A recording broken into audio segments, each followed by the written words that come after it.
Hi viewers, welcome to my channel జీవశాస్త్రం వాళ్ళ వి స్టోరీస్. నేను మీ Rajesh Vadluri, teacher, mentor, motivational speaker, certified trainer, impact foundation. ఈరోజు సరికొత్త విషయంతో నేను మీ ముందుకు వచ్చాను. విద్యార్థులకు సంబంధించింది, అందులో ముఖ్యంగా 10వ తరగతి విద్యార్థులకు అతి ముఖ్యమైనటువంటి అంశం. ఇంకేంటి ఆలస్యం, స్టార్ట్ చేద్దామా? ఓకే. పోషణ, ఆహార సరఫరా వ్యవస్థ, న్యూట్రిషన్ అనే టాపిక్తో మీ ముందుకు వచ్చాను నేను. పోషణ అనగానే వాట్ ఈజ్ న్యూట్రిషన్? పోషణ అనగా జీవుల పెరుగుదల, జీవక్రియలు, శరీర ఉష్ణోగ్రతను క్రమపరచుకోవడం, ఆహారం యొక్క అవసరం. ఈ అన్ని అంశాలు కలిస్తే అది పోషణ అవుతుంది. జీవులు ముఖ్యంగా 2 రకాలు ఉంటారు. అవి ఏకకణ జీవులు, బహుకణ జీవులు. ఏకకణ జీవి అయినా బహుకణ జీవి అయినా ప్రతి జీవికి రకరకాల ఆహార పదార్థాలు అవసరం. అలాగే మానవ శరీరంలో వివిధ రకాల విధులు నిర్వర్తించడానికి వేరు రకాల పోషకాలు అవసరం. జీవులు ఆహారాన్ని పొందే విధానాన్ని బట్టి 2 రకాలు. ఒకటి పరపోషకాలు, రెండోది స్వయం పోషకాలు. పరపోషకాలు అనగా తమ ఆహారం కొరకు ఇతరులపై ఆధారపడేటువంటి జీవులను పరపోషకాలు అంటారు, ముఖ్యంగా జంతువులు. ఎందుకు ఇవి పరపోషకాలుగా మారాయి అని అంటే, వాటికి కావలసినటువంటి ఆహారము కార్బోహైడ్రేట్లను సొంతంగా తయారు చేసుకోలేవు కాబట్టి ఇవి పరపోషకాలుగా పిలుస్తాము. ఇక రెండవది స్వయం పోషకాలు లేదా స్వయం పోషణ. ఏవైతే తమ ఆహారాన్ని స్వయంగా తయారు చేసుకుంటాయో వాటిని స్వయం పోషకాలు అంటారు. ముఖ్యంగా అవి మొక్కలు. ఇక స్వయం పోషణ అనేది చూసినట్లయితే, స్వయం పోషకాలైనటువంటి మొక్కలు కాంతి శక్తిని ఉపయోగించుకొని రసాయనిక సమ్మేళనాలను తయారు చేస్తాయి. స్వయం పోషకాలైనటువంటి మొక్కలు కాంతి శక్తిని ఉపయోగించుకొని రసాయన సమ్మేళనాలను తయారు చేస్తాయి. అవి ఎలాగో అని అంటే, మొక్కలలో పత్రహరితం ఉంటుంది. ఈ పత్రహరితము పత్రాలలో ఉంటుంది.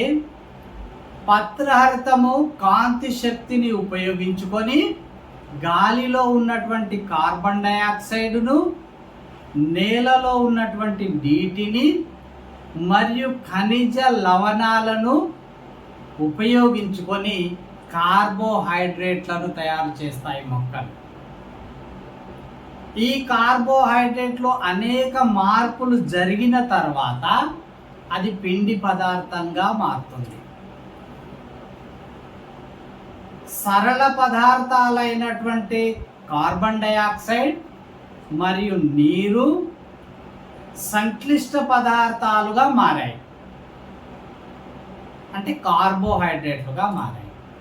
ఈ సంక్లిష్ట పదార్థాలు ఏంటివి అని అంటే, పిండి పదార్థాలు, మాంసకృత్తులు, క్రొవ్వులు. ఇలా ఏర్పడినటువంటి ఈ సంక్లిష్ట పదార్థాలు మానవులతో పాటు అనేక జీవులలో శక్తి ఉత్పత్తి చేయడానికి పనికొస్తాయి. ఎనర్జీ రిలీజ్ కొరకు ఏర్పడినటువంటి సంక్లిష్ట పదార్థాలు ఉపయోగపడతాయి. దాదాపు మనం తినే ప్రతి ఆహారం కూడా మొక్కల నుండే ఉత్పత్తి అవుతున్నది. జంతువులన్నీ కూడా మొక్కల మీదనే ఆధారపడి ఉన్నాయి. మరి మొక్కలు ఆహారాన్ని ఎలా తయారు చేస్తాయి? జీవక్రియలు ఎలా జరుపుకుంటాయి? అవి వాటి యొక్క జీవనాన్ని ఎలా సర్వైవల్ చేసుకుంటాయి అనే విషయాన్ని తెలుసుకుందాం. ఈ అంశాన్ని తెలుసుకోవడానికి గాను పరిశీలించడానికి శాస్త్రవేత్తలు అనేక సంవత్సరాల నుండి పరిశోధనలు చేస్తూనే ఉన్నారు. మొక్కలలో జీవక్రియలు జరగడానికి ఒకే ఒక ప్రాసెస్ ఉంది, అది కిరణజన్య సంయోగ క్రియ. ఈ ఒక కిరణజన్య సంయోగ క్రియ ద్వారా మాత్రమే మొక్కలు ఆహారాన్ని తయారు చేస్తాయి. ఈ భూమి మీద ఉన్నటువంటి సమస్త జీవకోటికి ఆహారము అందించే వనరులుగా మొక్కలు గుర్తించబడ్డాయి. మరి కిరణజన్య సంయోగ క్రియ అంటే ఏంటిది? What is photosynthesis? కిరణజన్య సంయోగ క్రియ జరిపే అటువంటి మొక్కలు ఆకుపచ్చని వర్ణకాన్ని కలిగి ఉంటాయి. దాన్ని క్లోరోఫిల్ అని అంటాం. అది కాంతి శక్తిని ఉపయోగించుకొని సరళ అకర్బన పదార్థాలను సంక్లిష్ట కర్బన పదార్థాలుగా మారుస్తుంది క్లోరోఫిల్. అనేక చర్యల జరిగిన తర్వాత మాధ్యమిక సమ్మేళనాలు ఏర్పడి చివరిగా సంక్లిష్ట పదార్థాలైనటువంటి గ్లూకోజ్ ఏర్పడుతుంది.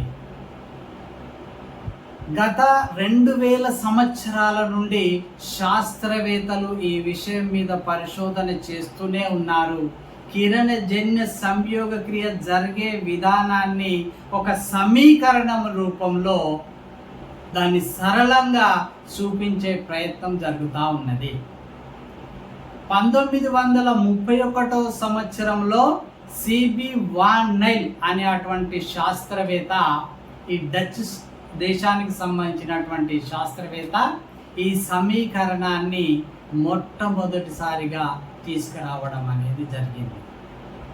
అదేంటిది అని అంటే, పత్రహరితము కాంతి శక్తితో కలిసి కార్బన్ డయాక్సైడ్ మరియు నీటితో ఉపయోగించుకొని ఒక అణువు కార్బోహైడ్రేట్, ఒక అణువు నీరు, ఒక అణువు ఆక్సిజన్ అనేది ఏర్పరుస్తాయి.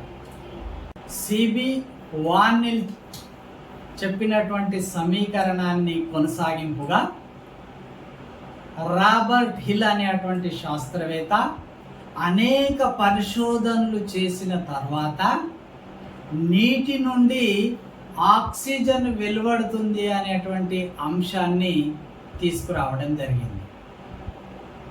ఆ తర్వాత సిబి వాన్ నిల్ చెప్పినటువంటి సమీకరణము కాస్త రాబర్ట్ హిల్ గారి సమీకరణంగా మారింది.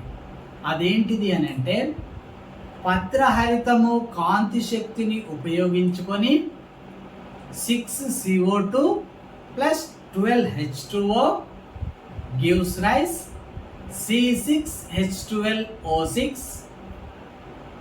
plus 6H2O plus 6O2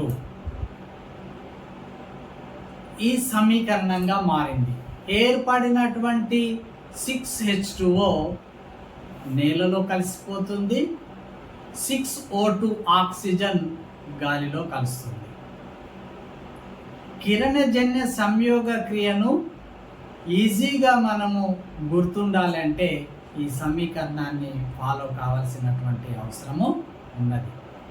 మొదట సరళ కార్బోహైడ్రేట్లు సంక్లిష్ట కార్బోహైడ్రేట్లుగా మారడమే కిరణజన్య సంయోగ క్రియ.